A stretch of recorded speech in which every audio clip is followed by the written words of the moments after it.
think about the Israel-Palestine situation now? In a simple word, it's a tragedy, of course.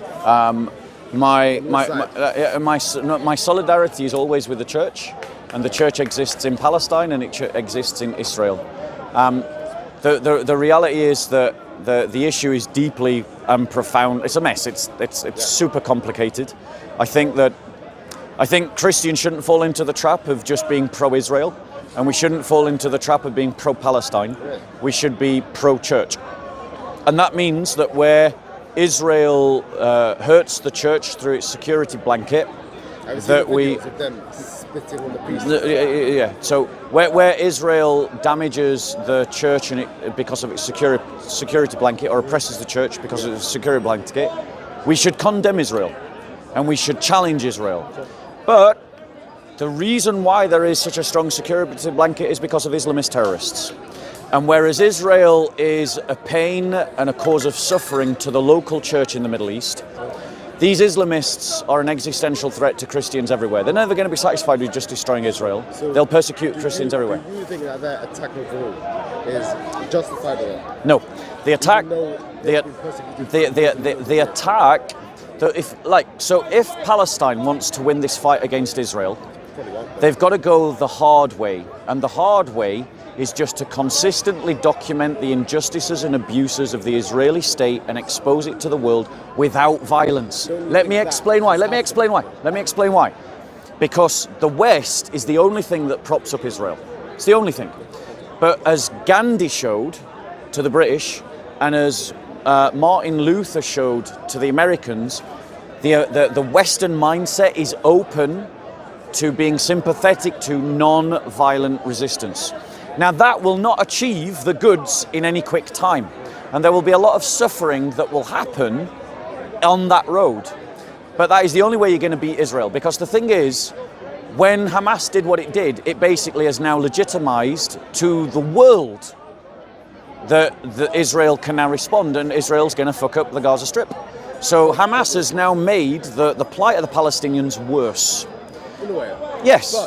But wouldn't you say there comes a certain point where the harassment and the injustice is done by Israel to the Palestinians to a point where... You mean like the apartheid? You mean like the apartheid in America? Like but in South Africa, when yeah. the harassment stuff was so bad that Nelson Mandela had to actually use violence to achieve their goal. Yeah, but the ANC, when they turned to violence in South Africa, they didn't win. The thing that won was that that was not it. That was not it. It was the fact that the press highlighted the abuses of South Africans where there was no justification. If the Palestinians want to win their fight against Israel for against any injustices, the only way that they're going to win it is using non-violent resistance. So, do you believe in a two-state? So let me just finish that answer. That doesn't mean that I'm a pacifist, but I believe that just war can only be prosecuted when there's a reasonable chance of victory. Right? Palestine has no reasonable chance of victory against a state that's backed by the US. Biden came out and said anyone who tries to take advantage of this situation has to deal with the US. So in other words, until someone's bigger than the USA, or until the USA stops backing Israel, there is no military victory against Israel. Okay. So that means, right, but if you know that, then you should be calling for Hezbollah and Hamas to put down their weapons. Are you willing to do that? No.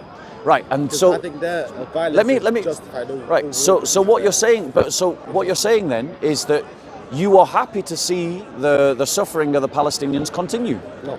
Because there is only one way you can win, and you're not willing to take that road. No, but I think they've already tried that road for loads of years. When? So which year? As in the Palestinians. Yeah. There are pages on Instagram, on Twitter, saying every single day they upload pictures and videos of Palestinians being punched up, being hurt, blah blah blah, and that has never ever worked. Right, hold on. So I think it's seen now. It's like no, this is enough. This is not accurate. We try to go and attack. Right. Firstly, there's never been a single year in the whole of Israel's existence where it hasn't been attacked by Palestinian terrorists. Never, not one. No, let me finish. Not a single year. Well, let me finish. So when you try to point a camera at people getting harassed by Israeli security services, but in the context of a terrorist insurgency, you undermine your own argument. And that's the problem. The reason you're committed. If you're just gonna talk over me, I'll just start talking over you. Your commitment to the use of violence is ensuring that the Palestinian people never win. You've already admitted the logic of my argument that Israel is too powerful because it's backed by the USA, so there is no military option of victory. Under the just war principle, if there is no reasonable chance of victory, you can't fight a war. Because fighting a war, when you can't win, just ensures more destruction. But that would be the same thing with South Africa as well. They had no reasonable chance of. And they didn't win because of the ANC. Because of the media. Yes, they won because of non-violent resistance. No, it was not. The ANC did not topple the South African state. I mean, Gaza isn't trying to do that. Right, and the ANC. They're not idiots, right? Right, and the ANC. And the ANC did not achieve a military victory. Yes, I know. I agree with you. So all they did then is kill people. Gaza's the same thing. So all they did then is kill people. Yeah, to what? To no end. To achieve. No, but they didn't achieve it. Media. No. Yes, it was. Right. In the end, ANC. No. I'll tell you. Shall I tell you what brought the media's attention? Right. It got nothing to do with terrorism. It had everything to do with the black community in America, and the black American community struggle for their own freedom. And these two things spilled out into what the discourse about South Africa. It was also because lots of groups in the Commonwealth, because remember South Africa was in the Commonwealth at the time, that lots of groups in the Commonwealth were black. And so they were objecting to the idea of South Africa. So it was solidarity amongst people, peacefully pushing all the right buttons to the right politicians that led to the end of the apartheid in South Africa. It was the peaceful resistance of Martin Luther King that led to the end of the apartheid in America. It was the peaceful resistance of Gandhi that defeated the British Empire. There's no, the doctrines, the advice of our two doctrines is you think jihad is the answer. I think just war says that you can't fight the war, because there's no reasonable chance of victory. So that leaves non-violent resistance. And the thing is, if the Palestinians, let me be very clear to you, if the Palestinians were fighting this fight purely from a non-violent position, I would be on the side of the Palestinians. But because the Palestinians are in bed with jihadi scum and jihadi filth, these Islamist dogs that should be shot, I support Israel's right to shoot them. And I support Israel's right to topple Hamas right now. So I hope. Be very hard because I don't. Yeah, I'm going to be very clear. I hope Israel invades Gaza. It won't.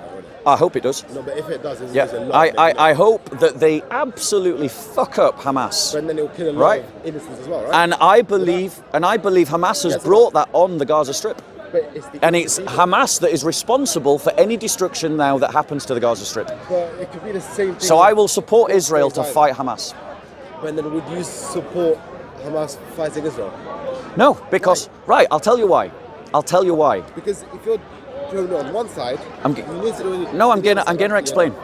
Because Hamas is an Islamist group that wants to persecute Christians and does persecute Christians, and for that reason, and Christians live in fear and they are persecuted and discriminated by the Hamas government because Hamas sees them as dhimmis, and dhimmis are second-class citizens. So, for that reason, I will not support Hamas. Let's say, for the sake of argument, you're an atheist, you have no religion. You're a completely biased dude. You come in, you have a look at Israel and Palestine. Yeah. Who would you support? Not taking Christianity or Islam or any other religion in your mind. I would still support Israel. Right. Because Hamas, everyone who makes a genuine assessment of that situation knows that if the terrorists all put down their guns tomorrow, there'll be peace tomorrow.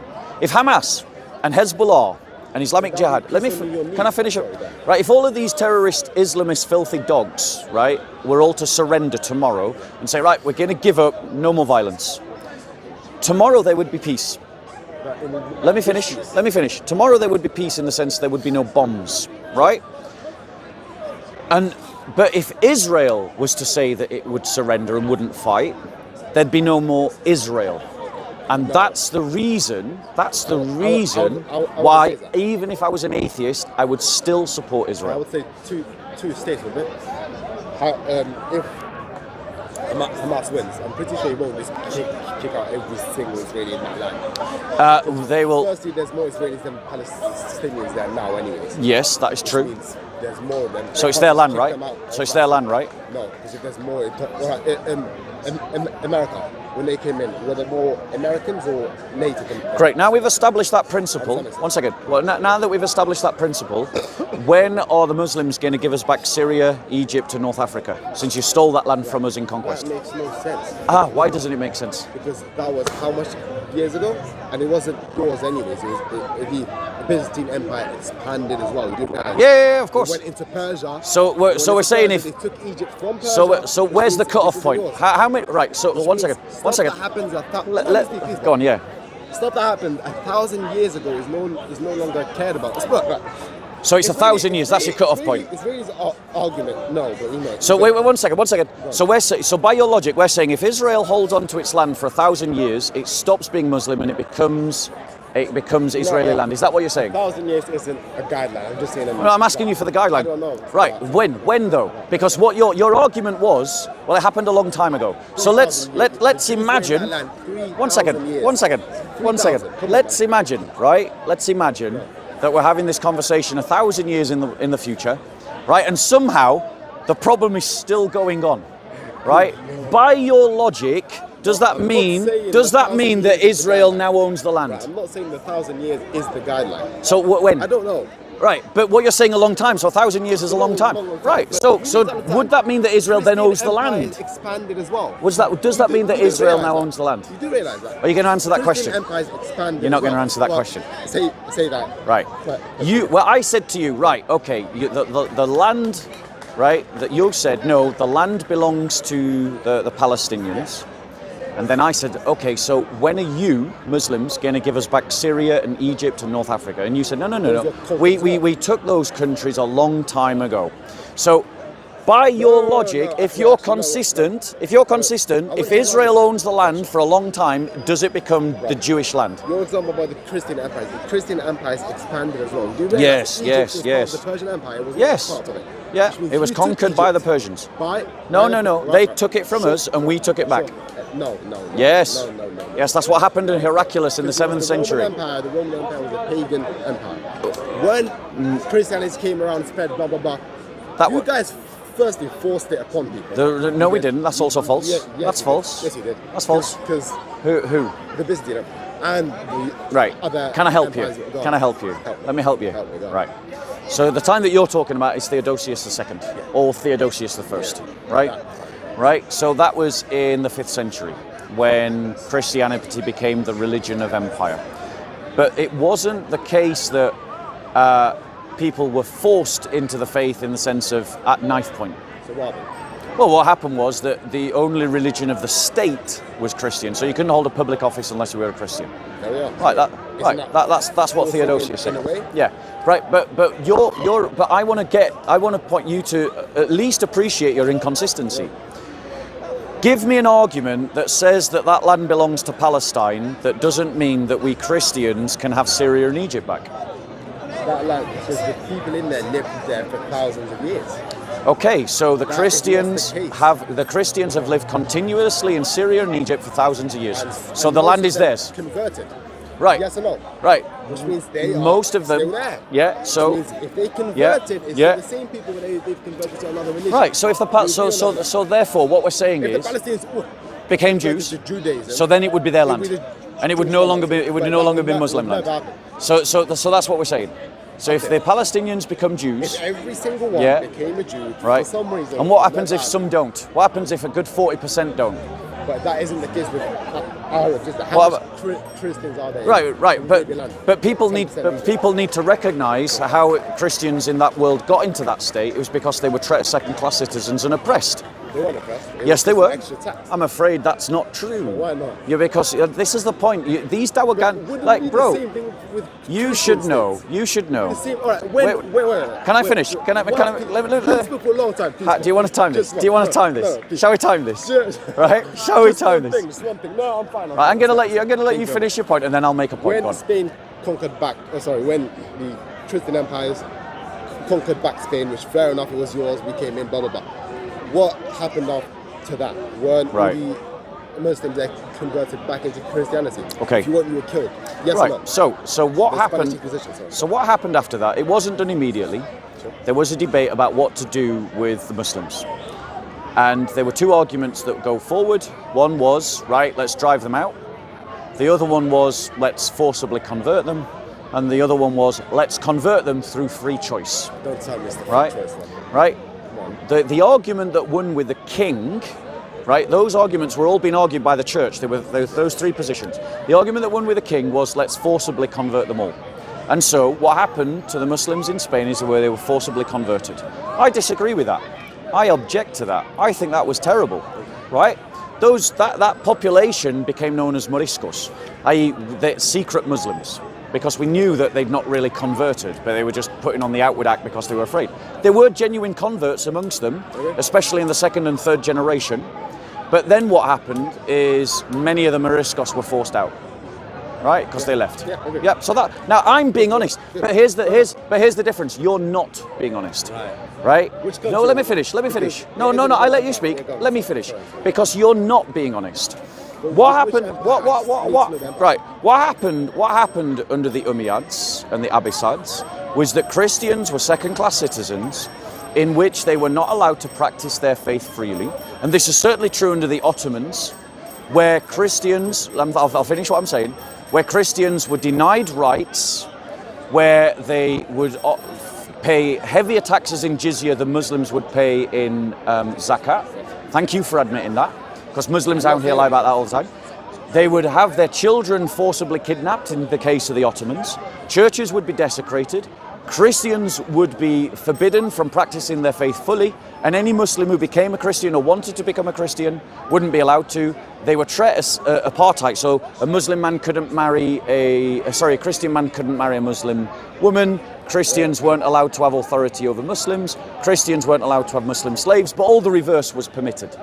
Under that persecution, constantly for 1400 years, the church was eroded. So let's be honest. Let's be honest. Yeah, it's still there now because of their resilience, not because of any favour done to them by Muslims. If they were forced, it won't be there, will it? No, I never. But I've never made the claim that Muslims forcibly, except for Hakim. Hakim. He was the caliph, the mad caliph from Egypt. Right, He took it to a whole new level. It's called the mad one for a reason. Yeah, absolutely. But my point to you is that all he did is sit on a spectrum and then take it to its logical conclusion. That spectrum was there in Islamic texts, in the Quran, in the Hadiths. Can you show me any verse in the Bible that says I should force you to become a Christian? Right. Sorry? Any verse in the Bible? And is there any verse in the Bible that says that I should force you to become a Christian? That isn't the same in the Quran either. No, but there are. Hold on one second. Yeah, you're not following the logic of the argument. You're not following the logic of the argument. Right. But the argument that I made was that Muslims discriminated against Christians, and I can show you in the Hadiths and the Quran where that's commanded. In the Quran, the main thing is to pay the jizya. Yes or no? Yeah. Well, what else is there? It's in 930. I think it's in 931, and it's also in your Hadiths, right? Right. Are you aware that the jizya can go up to 50%? I don't know about the exact. Right, but it's not equivalent to zakat, is it? It doesn't have to be equivalent to zakat. It is. I've already said this. Yeah, I agree. good, because lots of Muslims try to pretend that it is, and that's a lie of Dawagandists. That's a lie of Dawagandists. A Dawagandist is someone who lies about Islam to make it look favourable and nice. Is that a new name? It's a new name we gave to all the Dawagandists here in the park. Right. You know? My point is that in Islam you can't desecrate a church. You agree with that or not? Of course I agree. There's a church there. You cannot destroy it. But Muslims do desecrate. No, hold on one second. One second. Right. Wait. Muslims, They did. But Islam They did. Does Islam They did. They did desecrate. Yes, some Muslims. I'm not saying anything. It's same with Christians. Muhammad himself desecrated the Kaaba. There? They desecrated the Kaaba. Yeah, so what you're saying is it's okay to desecrate pagan temples. Is that what you're saying? That's the same with Christianity. Yeah, Christians. Christians. I have no problem with the saints. Yes, got no problem with that, right?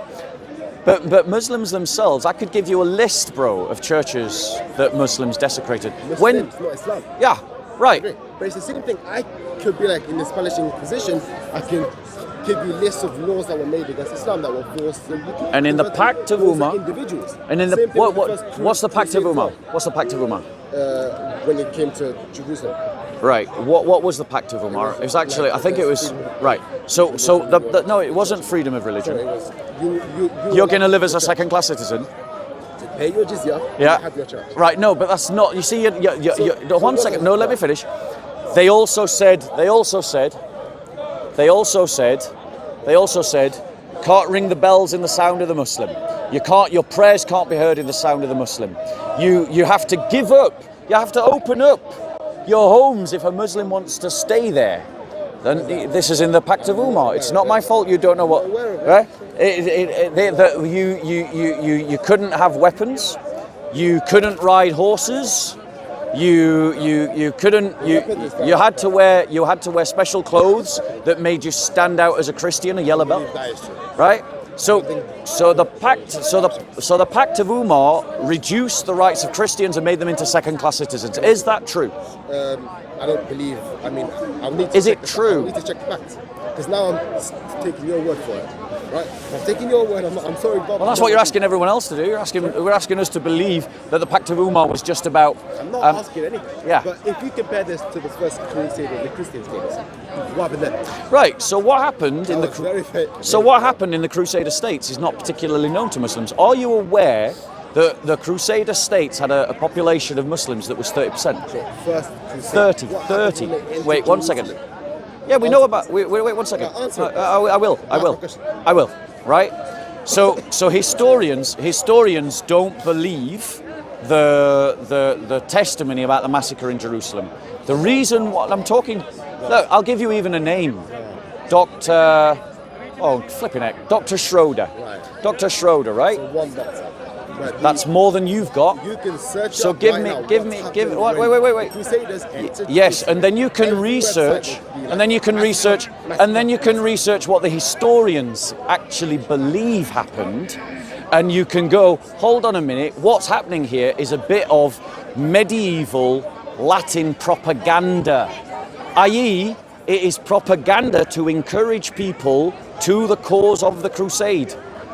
It is propaganda saying, look, God has given us such great victory that the blood of our enemies went up to our ankles. It's just propaganda, my friend. It's propaganda.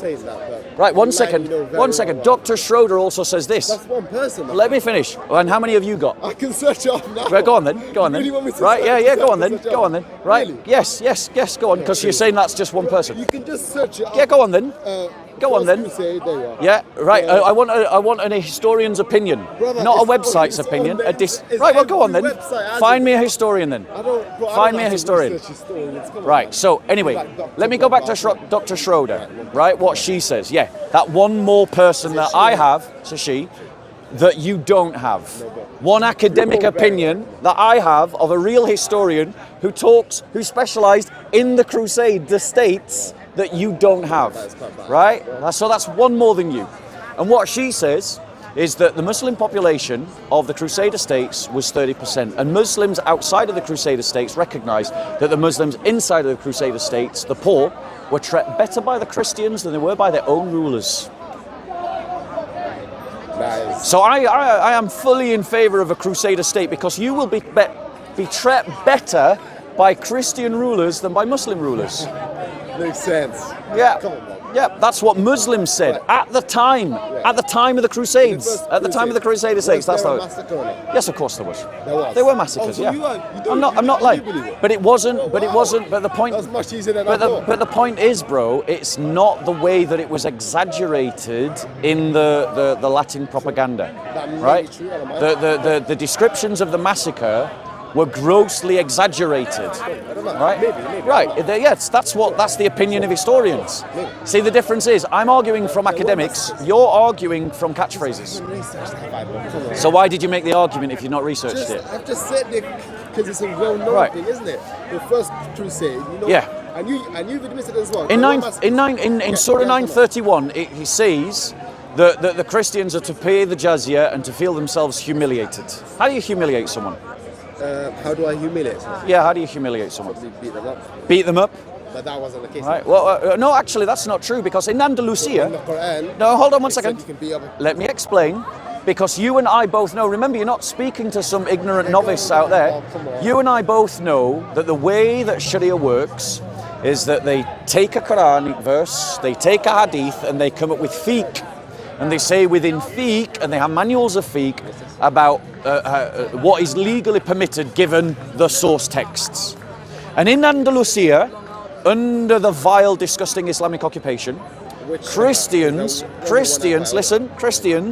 were grabbed by their beard. When they had to pay the jizya, they were grabbed by their beard and slapped about the head. Too short. I know your beard's too short, right? Right? But answer this question. The Quran says under an Islamic state, Christians are to be humiliated. How would you humiliate someone? You said probably beat them up. Yeah, that's it. How else would you humiliate them? I don't know, my friend. I don't think about how to humiliate people. Well, I'm asking you to think about it now. You're an intelligent guy. How would you humiliate someone if you wanted to humiliate them? Beat them up. That would be Beat them up. thing. What about restricting the right to practice their faith? That wasn't the case, though, was it? Yes, it was. Once again, you lied. Churches. Are Are you allowed to pay in your church? Right. So let me Pay the explain. jizya? Let me explain. Right. You're not allowed to ring bells. I agree. So here's what happened in Andalusia. Right. Christians were not allowed to repair their churches. They weren't allowed to build new churches. Let me finish. They were not allowed unless they had. Let me explain. They were not allowed to repair because it comes from the Pact of Umar. Comes from the Pact of Umar, which became the standard practice, in which it states that churches can't be repaired without the permission of the Caliph. Right. So if the Right. Khalifa says you're right, And the Caliph never gets around to giving permission to repairs, right? New churches were not allowed to be built in an area of a mosque. So when Christians started building a church, because it's not like in those days you asked for planning permission, you just started building, the Muslims would just build a mosque and then suddenly the church couldn't be built there. So that's the kind of thing that happened. So these were actions of humiliation that the Quran instructs. Now here's the difference, bro. You pointed out bad things that Christians did to Muslims, right? There's no denying it. These things happened historically. But you can't show me a single verse in the New Testament that justifies that. I can point, let me finish. I'll come to that. I will come to that, right? But I can show you the verses in the Quran and the Hadiths that where it justifies the mistreatment of Christians. Firstly, the principle of humiliation. Is it humiliating someone a good way or a bad way to treat someone? depending on what they've done. Right? Would you humiliate a fellow Muslim who hasn't committed a crime? No. Right. Would you humiliate a Christian in an Islamic state that hasn't committed a crime other than being a Christian? No, but that is not the case. So, all right, because say why. Say. Paying an extra tax. That's it. No, it doesn't say that. It says pay the jizya and feel themselves humiliated. Why are you lying? Brother, it's just a tax. No, it doesn't say that in the Quran. Shall I show you in the Quran? No, forget it. I'll show you. I'm going to show you. I'm going to show you because you're lying now. 5 minutes. You're lying about your own. You're lying about your own. No, I'm not. Does it say they should feel themselves humiliated? I don't know. Then let me show you. Right. Even though, all I care, how much is the tax rate here? The tax rate here is 20%. It's 20% over 12k, and now it goes up a lot. Right? Yeah. 12,800, I think. The normal person that earns probably like 40k will probably pay about 40% of tax. Yeah, yes or no? No, between 12 and national 50. insurance. Between 12 and 50, it's national 20%. insurance. Between 12 and 50, it is 20%. 20%. And then after that, 12. Then after that, it goes up. No, Over 50, and national there's another insurance- bracket. National insurance. is National what? insurance doesn't count as an income tax. National insurance is our Now we're equivalent. having a financial Wait, lesson, yeah, don't we? now national insurance is our equivalent of zakat.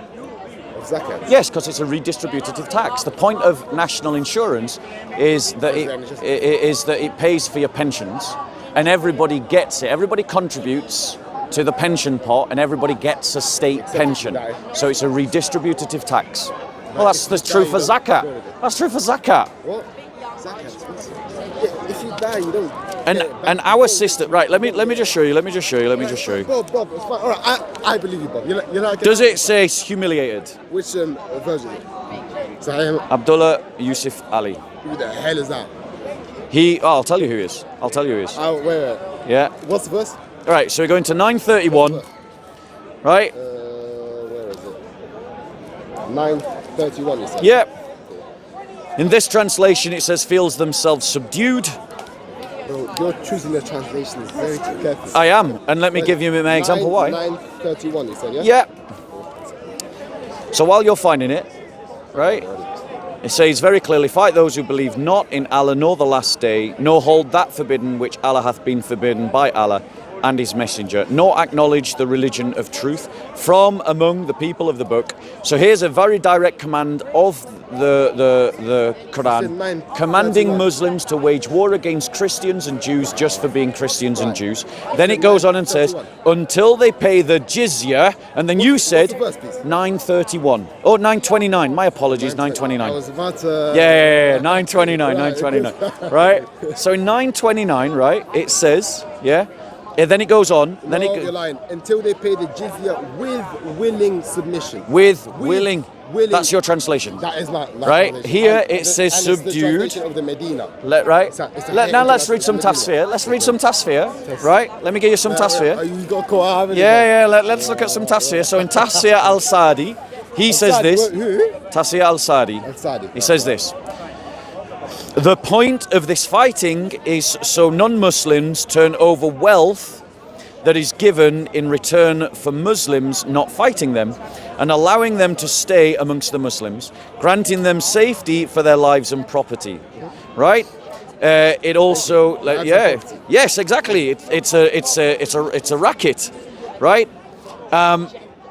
So, which, by the way, wait, it's a racket. One last thing, please. Yeah, go on. Were Muslims allowed to live in Christian states ever? Yes. Muslims were allowed to build mosques and pray in a mosque. So in England, I'll do even better, bro. I'll do even better. During the same time. Let me finish. Right. In the 7th century, obviously. In the 10th and the 11th century, the Byzantines were essentially winning the war against Islam until the Seljuk Turks. Right. The Arabs were beaten. The Byzantine armies were advancing back into the east. They were liberating land. They were liberating Christian populations. They were obviously taking prisoners of war. The Byzantines actually, in Constantinople, built for the prisoners of war a mosque. We built it for them. And they were allowed to worship there. Right? Prisoners of war. Let me finish. They were retrieving land that had been previously occupied by Muslims. Muslim mosques were not, on the whole, they weren't all confiscated, they weren't all taken, and Muslims were still worshipping in mosques that under the rule of the Byzantine Empire. So to answer your question, yes. Can I please ask? There you go. What happens in England, Spain, France, all the other Christian states over there. Right, so you're a Muslim, you know very well you get burnt at the stake. You know this. No, that's not true. Yes, you do. No, hold on. Once again, that's a lie. That's a lie. Let's say now it's 1260. I go on a trip to Germany, so not Germany, the Holy Roman Empire. Yeah. I pray right here in the streets in front of everybody. Yep. In an Islamic way. What the hell happens? Okay, you'll have to show some evidence of what happens to you. You got any? Come on. You know very well. Have you got? No, that's not true. You're saying that because that's what happened to Christians in the Muslim world. No, that is what happened to Christians in the Muslim world, and that's why you assume that that's what Christians did. Have you got any evidence? Have you got any evidence? Right. Let's be clear. There's an episode, since you mentioned the 12th century, there's an episode of the Christians from Egypt going on a pilgrimage to Jerusalem. Right? Going on a pilgrimage to Jerusalem. That from Egypt to Jerusalem under the Islamic, they'd got permission from the Caliph to do it, right? You know what happened? Do you know what happened? There was a riot by Muslims that attacked those Christians and killed loads of them, sent the whole pilgrim. So the reason why you're saying that Muslims would be killed if they went to the Holy Roman Empire is because that's how Muslims behave towards Christians in the Islamic world, and you're assuming. And here's the difference. Here's the difference. Brother, here's the difference. Here's the difference. Here's the difference. When I tell you that story, I can quote historical sources next week, because I haven't got them on me now, but I'll get them for you. With Baldwin. But can you? What happened when Baldwin's vassal, of course, it's like Reynaldo Chatsleon, he went and attacked Muslim pilgrims heading to Mecca. And was punished for it. You're getting your history. Yes or no? You're getting your history from a movie. Yes or no? You're getting your history from a movie. It's real. Yeah, I know it's based. Yes, and what happened to him? He went to prison, cool. Yes, But he was got punished. released afterwards. How many of those Muslims that attacked Christians were punished? None. How do you know? None. Shall I tell you why? I will bring them to you. I will bring them to you. Because the difference is, you're talking to someone who knows history, right? And all you've got is Islamic propaganda. I'm just 20, Right? like, I don't... Yeah, but bro, the thing is, right, you're 20, yeah? Yeah. As a young man, I want to tell you that it's more important for you to discover and stand on truth than it is to win arguments. You do realise the stuff that I watch isn't Islamic people. Have you heard of Kings and Generals? Yes. It's a great, I love the YouTube channel. I watch it all the time. Yeah. It's nice, right? Yeah. Is it run by Muslims? No. Thank you very much. Is it run by historians? No, but I'm pretty sure they do take their stuff from history. Right. Using everything they said. So if we're doing Trumps on YouTube channels, no, one second. If you're doing Trumps on YouTube channels, Trumps, right? You know Trumps, right. If you're doing Trumps on YouTube channels, you should look at Real Crusader history. The reason why you look at Real Crusader history is because there are actual historians involved in Real Crusader history. Historians who specialise in questions about the Crusades. And that's why we know that the Crusades were a response to 7 centuries of Islamic aggression. And were justified. Right? Yeah, he seems to love you. Whatever perfume you're wearing, bro, you need to change, because you're attracting the wrong kind of insect. Yeah? Right, so now let me, I've been fair enough to dig into your question. Now I want to ask you a question. Why should we be grateful to Allah? Why should you guys be grateful to Allah? Why should anyone be grateful to Allah? Because He's God. It's the same thing you'll be grateful to the Father, the Son, and the Holy Spirit. Right, but what? He created you, he created your sight, he created your body, he created your organs. Yep. He created you alive. Yep. And so on and so forth. So what is it to be grateful? What is gratitude? To always pray to God. Always pray to God, yeah. Pray to God and just be grateful. Don't complain a lot. Brother, can I get a bottle of water, please? Yeah, so pray. Complain about it. Yeah, don't be grumpy. Right, okay, right. That's it. Is being grateful an attribute of the created or the creator? I knew this is going to come to this. What, sorry? Is being grateful an attribute of the creator or the created? I don't know. You don't know. I mean, it's created, maybe... Take the Dawah-Gandhist mindset out for a second and think like a human being. Right. Is being grateful an attribute of the creator or the created? Why is this switch? We were speaking about Islamic empires and Christianity. Well, we've talked about it, bro. No. Well, because I said I wanted to ask you a question. Go on, then. Right? So I'm asking you. Sure. What is being grateful? Is that an attribute? Is it seemly or right that I should thank God or that God should thank me? You should thank God. Is it seemly that God should thank me? Do I do anything that makes God benefit? No, because there are certain times where you may do something that increases. So, for example, you're a Christian. Yeah. Muslims have taken over Spain. You go back and conquer back Spain for Christianity. And you thank God. You thank God. Yeah. And God will also. I mean, I'm not entirely sure, but I'm guessing you'll be happy with. Christians don't believe that we can do anything for God, and therefore God has nothing to be thankful to us for. Sure. So you But- can't do anything. No, you can do nothing that adds to God's glory that He needs to thank you for. Nothing, because that's the point of monotheism. So now tell me, why is Allah called the thankful? I need the translation because you played that game last time and you translated it wrong. What when you say I translated it wrong? No. You don't know, but I translated it wrong. I spoke about it last time, and then you went to Shamsi. He corrected. No, me. he interrupted our conversation. The inheritor. Sure, yeah. The inheritor. And I didn't mistranslate it. I've checked this translation multiple times. It's the word inheritor. It's the word inheritor, bro. It's the word inheritor. It's in Arabic. Though. In the video himself, Shamsi says inheritor. Right. But Shamsi himself says the word inheritor. It's an Arabic word, Bob. Right. You can't translate it directly into English. So what's thankful? Thankful. Yes. Allah is described as thankful as one of his 99 names. Is that true or false? Is that true or false? Yeah. Right. Who's Allah got to be thankful to? Arabic word. Who's Allah got to be thankful to? No. What's the Arabic word? Right, let's pull it up. Okay, let's pull it up. Get out your Quran. The Quran is not in the Quran. It is in the Quran, actually. Yes, it's in the Quran, bro. I know. Right. That's right. So it says in. What's the Arabic word? I need the Arabic word, the Arabic thing. Yeah, go to Surah 35:30. Surah 35:30. Alright, That he may give them in full their rewards and increase for them of his bounty. Indeed, he is forgiving and appreciative. Or thankful. 30. What is it? 35:30.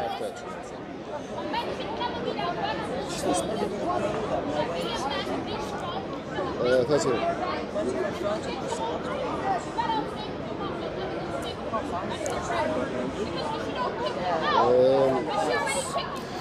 Now you can speak Arabic, right? So just be honest, does the word thankful or grateful appear in the Arabic? No, so look, the translations is for he will pay them their need, he will give them even more out of his bounty, for he is often forgiving And most ready to appreciate. Appreciate. To appreciate. Who does who? Appreciate. One second. Let's let 1 second. Another case of you. One second. mistranslating No, that word. it's Yeah. really not. Yeah, It's really not. Come on, man. It's really not. You love I actually no, 1 second, right? I'm reading from Iqra Sense, right? It's an Islamic website. They say appreciative, What in the world right? is Let's just So some yeah, it's an random Islamic website. Yes, it's an Islamic. I've never heard of So that. of course, no Muslim. Whenever. Brother, 33. Have you ever heard of what? 1 second. 1 second. 1 second. 1 second. 33:30. You have to listen. 33:30. Yeah, anyone with a beard must be a Muslim. Because Muslims have copyrights on beards. Yeah? 33:30. Right? Let's go there. So in 33:30. 33:30 now. So is that not? Sorry, is that not what I said? I'm sure I said 33:30. Yes, 33:30. Yeah, bro. Like. Ugh, mia madre. Hold on 1 second. Anyways, it says most ready to appreciate. So God can of course appreciate you, right? Because He can be happy with you. 1 second. He can appreciate your service just as a king would appreciate. So your Allah has emotions. No, He's ready to appreciate. So He can be happy. Your God can be angry. What the hell is Hold on, wrong 1 with second. you? 1 second. 1 Your second. God can 1 be second. angry. You're saying is Allah subject to can have emotions? emotions, 100%. Allah can God have can have emotions. emotions. So Allah is changeable. Sorry? Allah is He changeable. has emotions regarding He's to the changeable then. person, to the person. Right. Hold on 1 Right? second. So in the Day of Judgment, there's a hadith that says he's very angry, and even a prophet would be scared of him because he's in such anger. Right. Bear with us 1 second, because I'm having problems finding this passage on Quran.com. Quran.com. Yeah. What? That's a Muslim website, bro, and it's used by loads of Muslims. Like, why are you getting upset? I'm using. I'm laughing. Come on, Bob. Right. Come on, man. Let me just get this 33. There. Right, 1 second. There, man. Oh, smartphone, stop being smart. Seriously. So Bob, why are you like looking for this? Do you have problems with Muslims? Right. Has it ever happened? As you're looking for it? So, no, I don't have problems with Muslims. I've had problems with individual Muslims. I got a lot of problems with the Islamists. I think they need to be dealt with and dealt with harshly. Which is Right, 1 second. like, the people that fight, you mean? 33. Oh, good there. Bear with us. I'm a man, I can't multitask. We said 33-30, right? Yes. No, it was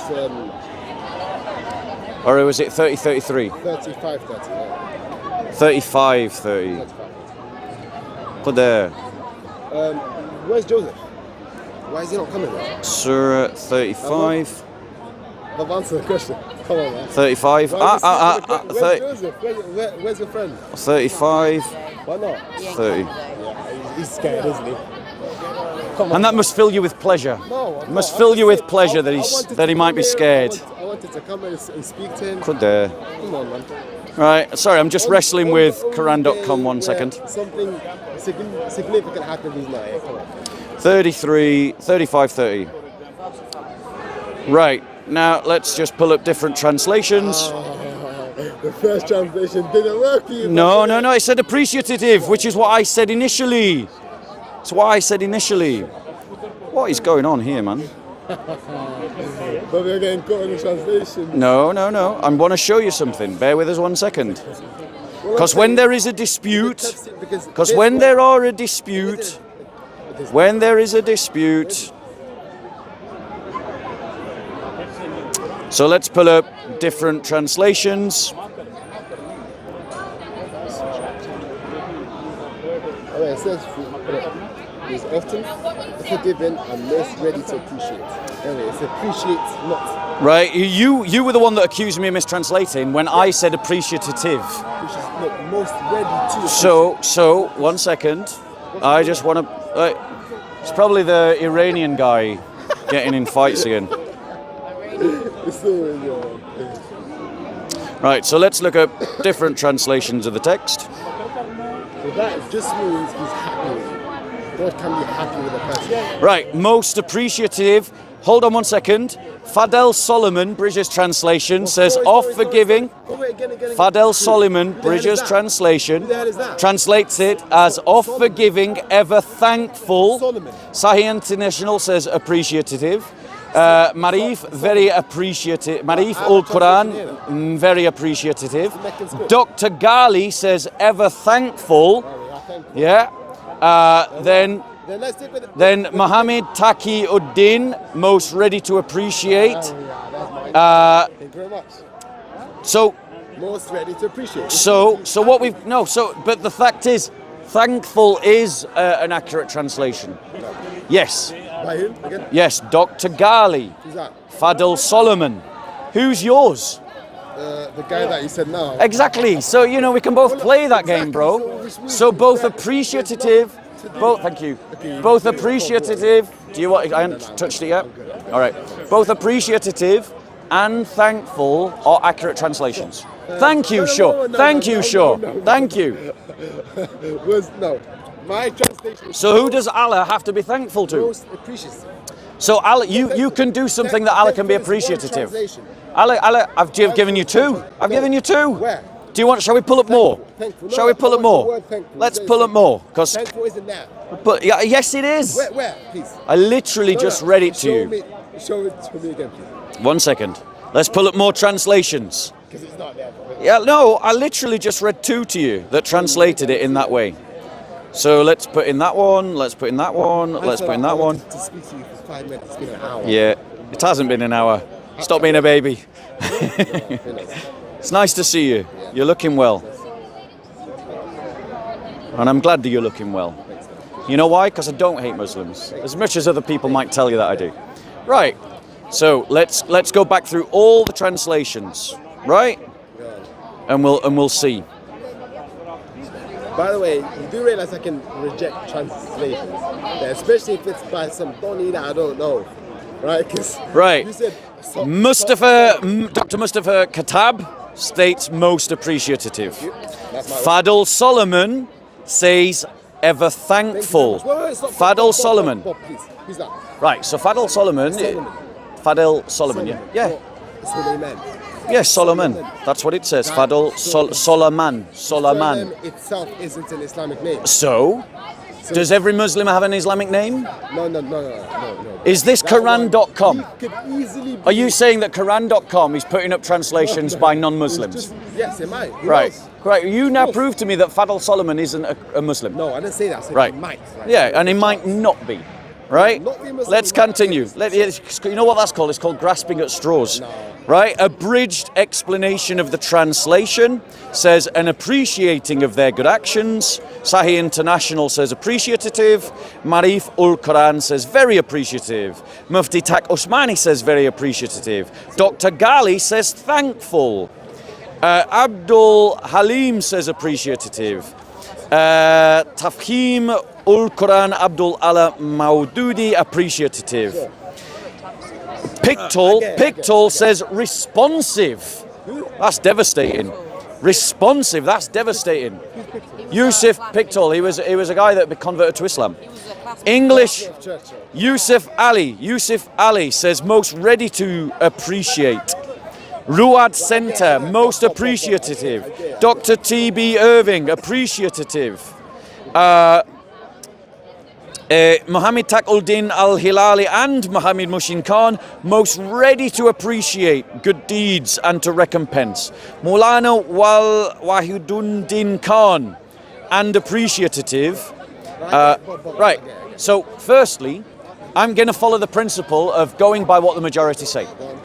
Right, which is the principle is that most say appreciative, so from there I'll continue with my argument. I just want to point out that thankful is a legitimate translation and that Muslims have different translations of the Quran and they disagree about which translations are accurate. But attacking Christians because we got different translations. But now let me ask you this question. Now let me ask you a question. What can you do to Allah that he needs to appreciate you for? So he can be happy with you, and happy is a form of appreciation. Yes or no? Happy can be a form of appreciation. That's a property of creatures, not of the uncreated. God can be happy, he can be sad, he can be angry. No. So not sad. He can be happy. God can be sad. Yeah, all right, fair enough. I'll let you off. All right, you could be happy with somebody, you could be angry with somebody. But happy is an when your God, yes, with Noah, right? When he said all that flood, was he angry with the people that did not go in the boat with him? Yep. Yes or no? Right. So I will address that directly. Right. And this is why Christianity is better than Islam. This is why Christianity is better than Islam. Because Christians believe that the Bible is man's word inspired by God. So when it says that God is angry or that God is happy or that God is in love or that God is, appreciative or thankful or whatever, these are men's descriptions inspired by the Spirit of God to communicate something to men. So it's a man that said. Let me finish. Yes, inspired by the Spirit of God. So it's not God. No. Let's not jump around. Let's not jump around because you're trying to run away. You're trying to run away. I'm just trying to right? So you're appealing to man's words to defend the problems with the Quranic God self-description. No. Let me ask this problem. Why is it? Do you even know why is it problematic to say that God has emotions? Why is it problematic? Why is it problematic? Every emotion. I'm just saying he could be happy with something. What? He could be happy with the slave. Why is that problematic? Why is that problematic? So you're saying God cannot be happy. I am saying that God is above emotion. So you're saying God. I am saying God doesn't change. He's not subject to change. That there's no shadow of changing in him. If you do a good deed, God cannot be happy with you too. These are the characteristics of created things. God is above. Right. Well, 1 second. Wait. So in happiness in the sense that we're talking about, in the sense that you're talking about, no, I do not believe that God is happy with me. Now let me know. Wait. You're asking questions. I want to ask you a question. This is a two-way thing. Does it not say in your Quran that Allah is not like anything He's created? So what does it mean to say that God is happy? So God can be happy. No, what does it mean to say God is thankful? Because the Quran is saying God is thankful. Like ours. So what does that mean then? So what does it mean? We don't know because it's exactly. God. Because it is God. So it's a meaningless word, right? What? So it's a meaningless word. What's a meaningless? So when the Quran says, as I've shown you, that Allah is the most appreciative, If you're then going to say, well, I said I'd go with the majority. I'm being consistent to my own principles. The reason why I'm being consistent to my own principles is because I pull Muslims up all the time about choosing their translation, and then I always go by what the majority translation says. So I'm just following my own praxis, right? I'm being consistent, something you Dawagandists need to learn from. Now, let me, 1 second, right? Let's be clear. If the Quran on one hand says that Allah is not like anything he has created, but then on the other hand says that he is appreciative of your good works, and then I say to you, well, what does appreciative mean? And you say, we don't know, then that means the word appreciative in the Quran is meaningless. So God can be happy, but his happiness isn't like our happiness. That's how it works. So what is happiness? God can do stuff that you can't. But what's communicated? Does God have a form? God is spirit. God is spirit. Right. Is it like our spirit? No. Why not? Right. What is it? I'll explain. Great question. So it could be again. No, I'll get a great question. I'm going to deal with that. I am going to deal with that. I'm going to deal with that. Because, as I've already said, we believe, this is why Christianity is better than Islam, is that Christians believe that the words in the Bible are men's words inspired by the Spirit of God. Right? Let me finish. So when it says God is spirit, now in the new when it's talking, the way that word, you've got to look at how that word is used in its historical context. I.e., it's talking about a substance. That God has a substance. Yes, God is a substance. The divinity is a substance, yes. Right? So no, that's not what a substance is. That a substance is a being, a form of being. So when it says, shall I answer your question? Do you want me to answer your question? No, but it's just, shall I answer your question or not? Shall I answer your question or not? Shall I answer your question? So when it says God is spirit, it's saying that he is non-material, that he isn't a noumenal or phenomenological entity. So that's what it means by God is spirit, that he is the divine substance. He is something outside of creation. Now, one second, because the Christian faith, as I say, says that these men are using men's words to communicate with men. So you've got to understand how it's used historically. Bro, can you take that conversation that way, right? He's your friend, man. He is my friend, but I will take that conversation over there, right? So my point to you is, your Quran says it's clear guidance, correct? Yes. That it's clear Arabic, yes, but we're identifying in the Quran meaningless words that don't communicate. So what is communicated by the word Allah is appreciative? Tell me what that means. Can I be happy with you and appreciative because I'm happy with you? Yes or no? You, a created being, can, yes. Sure. Yes, Right. yes. God has the same exact thing, but is Same exact thing. But it's in a way that is not like us. That's it. If he's So- happy, his happiness isn't the same as your happiness. Same as your God has his spirit or something. Did you hear the contradiction in your own words? Did you hear the contradiction in your own I words? said exact. You said, on one hand, Allah has the same thing in the same exact way, and then you said, but not in the way that we, for us. So is it the same exact way or not? Allow me to speak. His happiness isn't like our happiness. His anger isn't like our anger. That's how it works. So what is his Your happiness? God's spirit isn't the same as So your spirit. what happens? Is your God's spirit the same as your spirit or not? In the sense that I have a substance? No, Yes. In the sense that God has a substance? You have the same as God. So I'm going to address that very point. See, I'm not running from the topic and I'm not dancing. Okay, no, not yet, right? So when we say that we have a spirit, Yes. what we're saying is that we have a characteristic. Now, the word spirit, when it was talking about the created things, again, it's talking of a substance. So is your It's one talking the of same a as substance. So let me finish. You can, yeah. It's just a So quick statement. That's it, exactly, I'm being quiet. exactly. It's a substance. When it says that God has a spirit, it's a substance. When the ancients talked about spirit, they thought of it as almost like a material property. So that is how the ancients thought about spirit, bro. I'm educating you now. They thought about it like it was a material property. Who are the ancients? The ancients, just Greco-Roman culture, right? So when Scripture is talking into that context, you've got to understand it's men communicating to men by the inspiration of God's Spirit to communicate things about God. In the doctrine of analogy, which is there in Augustine, which is there in Thomas Aquinas, Christians have a belief that words fail. And we understand that, we accept that. But you have to agree with everything the Quran says about itself. And the Quran says it is clear guidance. The Quran says it explains. The Quran says it explains. People in the audience can decide. The Quran says. The Quran says. The Quran says. The Quran says that it is an explanation of all things. The Quran says that it is clear guidance and clear Arabic. So then, when I point out to you that the Quran describes Allah as appreciative, you then fall into a logical contradiction because you say that that word appreciative means something that we must understand, but then anything that I say, well, what do we understand about it? You say, well, it's not that. And that is a problem. So I'll ask you again, what does it mean to say that Allah appreciates what you do? What does that mean? One thing, I've asked you a question, you did not answer, have you, Rob? I said, I think I did. Your substance the same as the substance of God? No. No. So what is it? Right. So a substance is a form of being. Let me finish.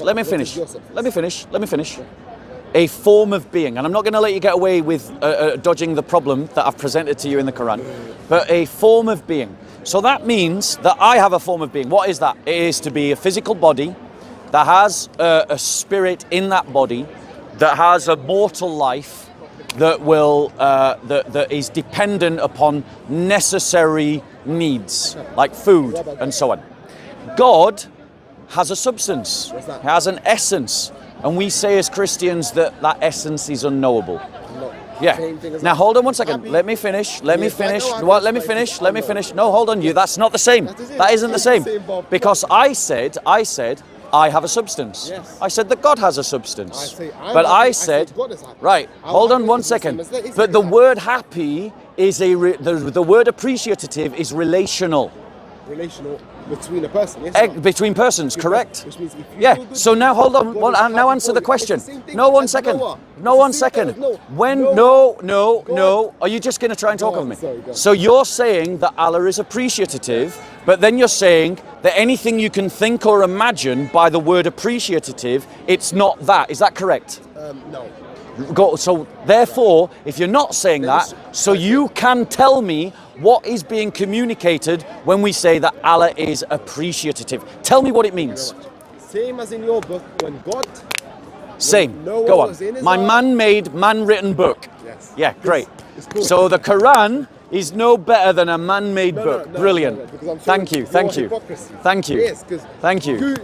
You believe in a thing. But no, you're still not answering my question. No. What does appreciative? What does appreciative mean? When he was inside of his ark, and all the people that haven't joined him, God was very angry. That's the reason why he flooded the entire earth and killed all of them. Yes. Was God angry then? Right. So I'll go. God angry, please? No. Wait. Asking a question to answer a question is not an answer to the question. That's my answer. I asked you a question, and you said, 1 second, you said that you were not saying that by the word appreciative, it isn't a denial of everything you can think and imagine, which means that we can think or imagine what appreciative means.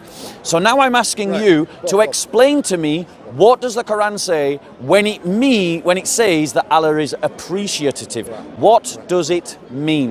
Don't ask another question. Don't talk about the Bible. Answer the question. We'll come to the Bible next. But yes, we will. You know I will. I don't need to run away from you. I got your beat. Right?